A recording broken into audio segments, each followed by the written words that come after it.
নারী Asia cup rising স্টার্সের শিরোপার লড়াই আজ ডিফেন্ডিং চ্যাম্পিয়ন ভারতের বিপক্ষে মাঠে নামবে বাংলাদেশ। ব্যাংককের তের্দ থাই স্টেডিয়ামে খেলা শুরু হবে দুপুর 1টায়। প্রথম ম্যাচে শ্রীলঙ্কাকে মাত্র 115 রানের টার্গেট দিয়েও 4 রানের জয়।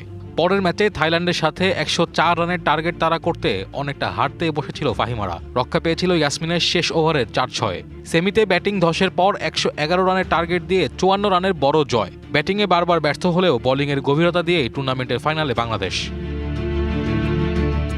অন্যদিকে চিত্রটা ভিন্ন ভারতের জন্য। সবগুলো ম্যাচেই রান তাড়া করে জিতেছে রাধা যাদবের দল। পাকিস্তান ও নেপালকে আটকে দিয়েছে 100 রানের আগেই।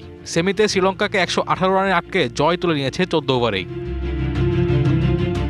টুর্নামেন্টের সর্বোচ্চ উইকেট শিকারী দলের ক্যাপ্টেন রাধা যাদব 9 উইকেট নিয়ে আছেন সবার ওপরে। সাথে সঙ্গ দিয়েছেন আরেক স্পিনার তানুজা কানওয়ার। ব্যাট হাতে ধারাবাহিক আনুশকা শর্মা। ফাইনালে এদের দিকে থাকবে বাড়তি নজর। ব্যাটিং বোলিং দুই ডিপার্টমেন্টেই পারদর্শী ডিফেন্ডিং চ্যাম্পিয়নরা মরিয়া শিরোপা রক্ষার মিশনে।